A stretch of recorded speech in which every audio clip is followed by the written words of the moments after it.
Hi folks, this is John Rodgers, ToolAnswerMan.com. How many of you have been down to Fort Point in San Francisco? How many of you have been to Fort McHenry, Baltimore Harbor? If you have been in either of those places, you may have seen those very interesting cannons, the ones that look like great big bottles. Well, we're going to be talking about those in our video on iron and armaments. That's a very interesting topic, folks. Iron is what helped this country become free. We knew how to make iron, and that's how we were able to get free from England. Did you know George Washington's father was an iron master? He knew about iron, and George did too. George, after he became president, urged that the country start making steel. That doesn't mean structural steel, like we have now. He was talking about tool steel. Do you know there's a big difference, folks, between the steel used in a building and the steel that is used to make tools? There's a big difference. But it's really not that big a difference when you really think about it, chemically speaking. It's only a little bit of carbon, a little bit of extra soot. And the carbon and the form it's in makes a whole lot of difference. We're going to go into all of this in great detail. Well, those guns, those big bottle-shaped guns, are known as Rodman guns. They were made according to a very special procedure. And believe it or not, the iron that was used in those was melted with charcoal.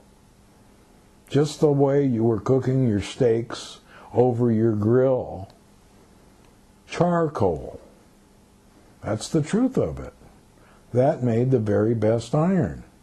That was the type of fuel they wanted because it was clean. Very clean. And it made good cannons. Well, the Rodman guns were made according to a very special process. It was a very modern system because the guns were designed with only the pressure determining the shape. They're thick only where the pressure of the gunpowder is strongest. They're thin and smaller where there's less pressure. So it saves metal, and it makes the whole design totally scientific. That's why they're not so fancy. They're not made like older cannons. It's because they're all very scientifically designed. And they're made according to a scientific principle. They're using an old process where the bore is actually cast. They don't cast them solid and then drill them out. They cast them with a core forming the bore. But that core is also water-cooled. You might wonder why. Well, there's a reason for that. We're going to go into that in great depth in our iron technology video. Let me just say that the cannons are much stronger for having the bore cooled by water.